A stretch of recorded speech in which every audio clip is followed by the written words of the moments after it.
On my relief from war duty, I felt that my work was no longer in South Africa but in India. Not that there was nothing to be done in South Africa, but I was afraid that my main business might become merely money making. Friends at home were also pressing me to return, and I felt that I should be of more service in India. And for the work in South Africa, there were, of course, Messrs. Khan and Mansuklal Nazar. So I requested my co-workers to relieve me. After very great difficulty, my request was conditionally accepted, the condition being that I should be ready to go back to South Africa if within a year the community should need me. I thought it was a difficult condition, but the love that bound me to the community made me accept it. The Lord has bound me with the cotton thread of love. I am His bond slave, sang Mirabai. And for me too, the cotton thread of love that bound me to the community was too strong to break. The voice of the people is the voice of God, and here the voice of friends was too real to be rejected. I accepted the condition and got their permission to go. At this time, I was intimately connected only with Natal. The Natal Indians bathed me with the nectar of love. Farewell meetings were arranged at every place, and costly gifts were presented to me. Gifts had been bestowed on me before when I returned to India in 1899, but this time the farewell was overwhelming. The gifts, of course, included things in gold and silver, but there were articles of costly diamond as well. What right had I to accept all these gifts? Accepting them, how could I persuade myself that I was serving the community without remuneration? All the gifts, excepting a few from my clients, were purely for my service to the community, and I could make no difference between my clients and co-workers. For the clients also helped me in my public work. One of the gifts was a gold necklace worth 50 guineas, meant for my wife. But even that gift was given because of my public work, and so it could not be separated from the rest. The evening I was presented with the bulk of these things, I had a sleepless night. I walked up and down my room, deeply agitated, but could find no solution. It was difficult for me to forego gifts worth hundreds. It was more difficult to keep them. And even if I could keep them, what about my children? What about my wife? They were being trained to a life of service and to an understanding that service was its own reward. I had no costly ornaments in the house. We had been fast simplifying our life. How then could we afford to have gold watches? How could we afford to wear gold chains and diamond rings? Even then, I was exhorting people to conquer the infatuation for jewelry. What was I now to do with the jewelry that had come upon me? I decided that I could not keep these things. I drafted a letter, creating a trust of them in favor of the community and appointing Parsi Rustamji and others trustees. In the morning, I held a consultation with my wife and children and finally got rid of the heavy incubus. I knew that I should have some difficulty in persuading my wife, and I was sure that I should have none so far as the children were concerned. So I decided to constitute them my attorneys. The children readily agreed to my proposal. We do not need these costly presents. We must return to them, to the community, and should we ever need them, we could easily purchase them, they said. I was delighted. Then you will plead with your mother, won't you? I asked them. Certainly, said they. That is our business. She did not need to wear the ornaments. She would want to keep them for us, and if we don't want them, why should she not agree to part with them? But it was easier said than done. You may not need them, said my wife. Your children may not need them. Cajoled, they will dance to your tune. I can understand you were not permitting me to wear them. But what about my daughters-in-law? They will be sure to need them. And who knows what will happen tomorrow? I would be the last person to part with gifts so lovingly given. And thus the torrent of argument went on, reinforced in the end by tears. But the children were adamant, and I was unmoved. I mildly put in, "The children have yet to get married. We do not want to see them married young. When they are grown up, they can take care of themselves. And surely we shall not have for our sons brides who are fond of ornaments. And if after all we need to provide them with ornaments, I am there. You will ask me then."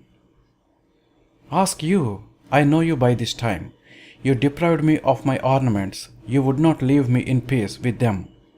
Fancy you offering to get ornaments for the daughters-in-law. You who are trying to make sadhus of my boys from today. No, the ornaments will not be returned. And pray, what right have you to my necklace?" "But," I rejoined, "is the necklace given you for your service or for my service?" "I agree, but service rendered by you is as good as rendered by me. I have toiled and moiled for you day and night. Is that no service? You forced all and sundry on me, making me weep bitter tears, and I slaved for them." These were pointed thrusts, and some of them went home. But I was determined to return the ornaments. I somehow succeeded in extorting a consent from her. The gifts received in 1896 and 1901 were all returned. A trust deed was prepared, and they were deposited with a bank to be used for the service of the community according to my wishes or to those of the trustees. Often when I was in need of funds for public purposes and felt that I must draw upon the trust, I have been able to raise the requisite amount, leaving the trust money intact. The fund is still there, being operated upon in times of need, and it has regularly accumulated. I have never since regretted the step, and as the years have gone by, my wife has also seen its wisdom. It has saved us from many temptations. I am definitely of opinion that a public worker should accept no costly gifts. So I sailed for home. Mauritius was one of the ports of call, and as the boat made a long halt there, I went ashore and acquainted myself fairly well with the local conditions.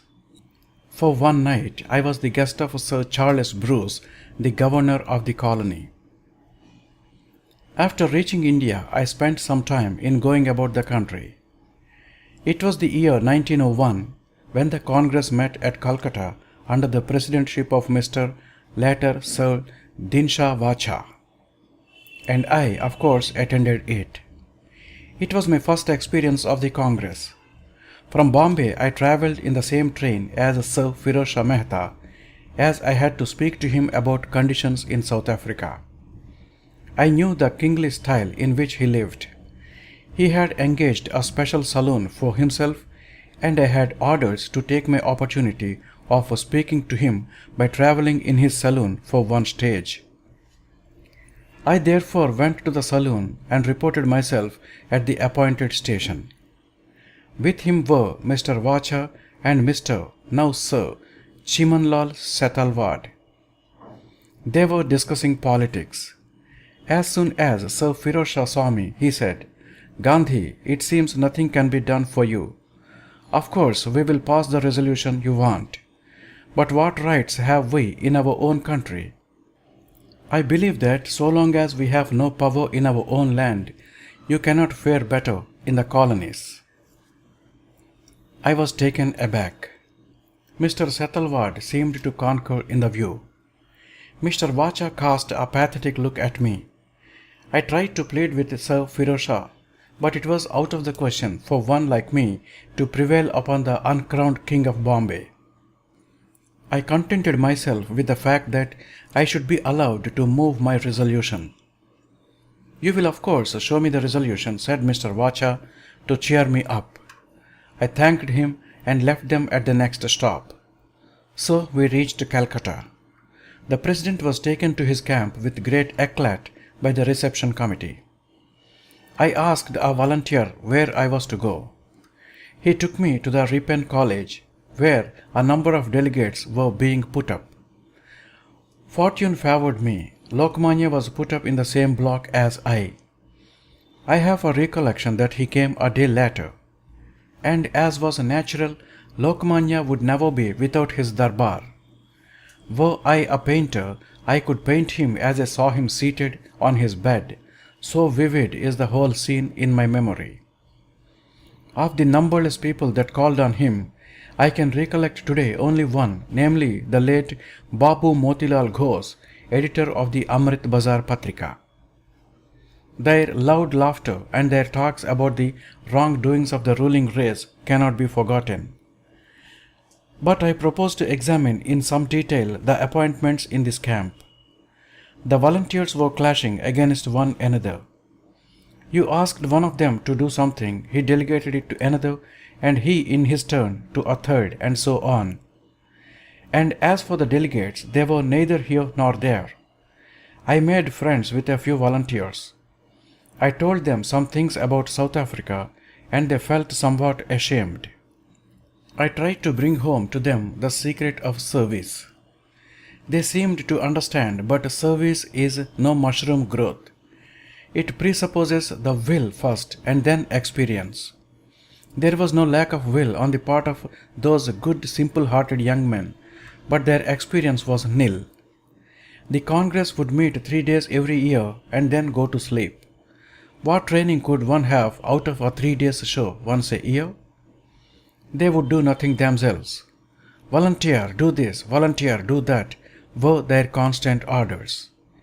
Even here I was face to face with untouchability in a fair measure. The Tamilian kitchen was far away from the rest. To the Tamil delegates, even the sight of others whilst they were dining meant pollution. So a special kitchen had to be made for them in the college compound, walled in by wicker work. It was full of smoke, which choked you.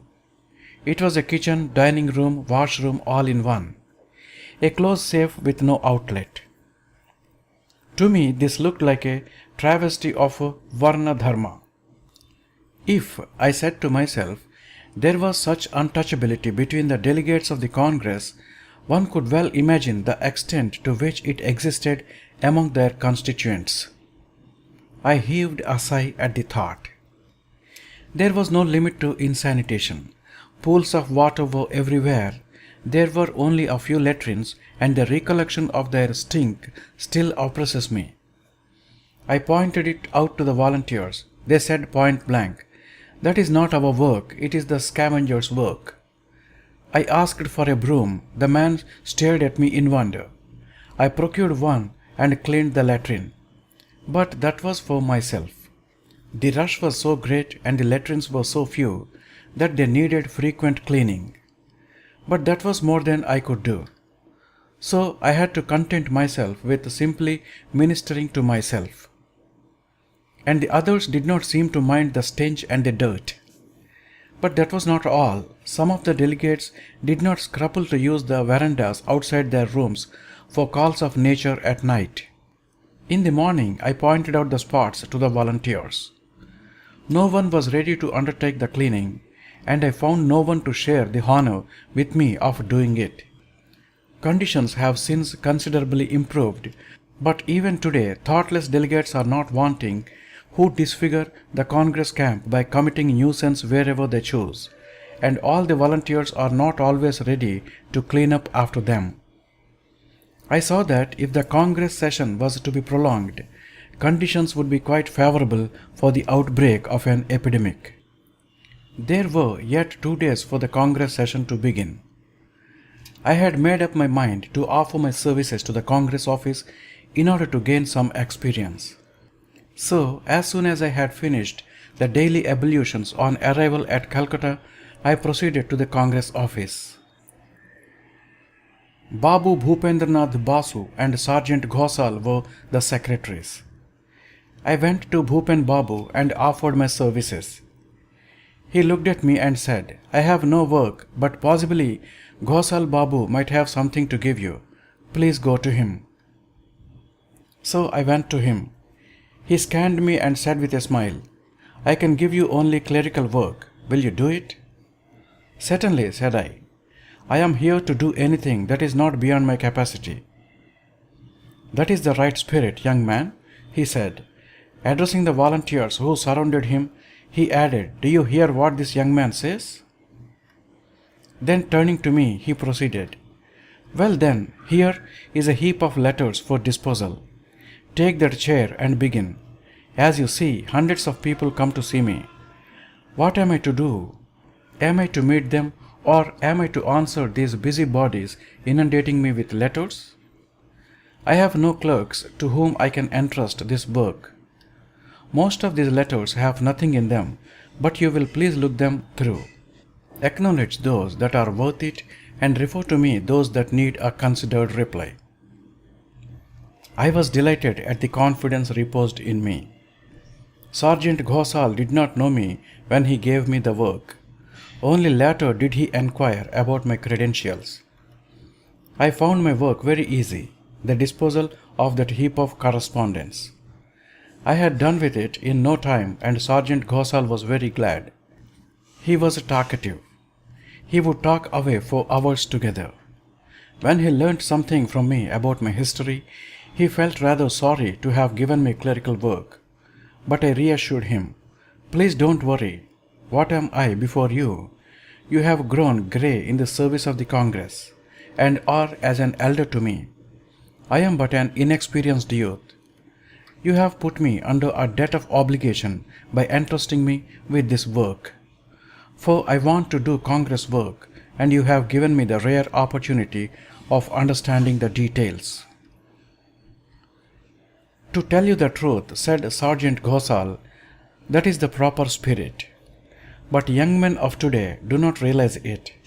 Of course, I have known the Congress since its birth. In fact, I may claim a certain share with Mr. Hume in bringing the Congress into being." And thus we became good friends. He insisted on my having lunch with him. Sergeant Ghosal used to get his shirt buttoned by his bearer. I volunteered to do the bearer's duty, and I loved to do it, as my regard for elders was always great. When he came to know this, he did not mind my doing little acts of personal service for him. In fact, he was delighted. Asking me to button his shirt, he would say, "You see now, the Congress Secretary has no time even to button his shirt. He has always some work to do." Sergeant Ghosal's naivete amused me, but did not create any dislike in me for service of that nature. The benefit I received from this service is incalculable. In a few days I came to know the working of the Congress. I met most of the leaders. I observed the movements of stalwarts like Gokhale and Surendranath. I also noticed the huge waste of time there. I observed too, with sorrow even then, the prominent place that the English language occupied in our affairs. There was little regard for economy of energy. More than one did the work of one, and many an important thing was no one's business at all.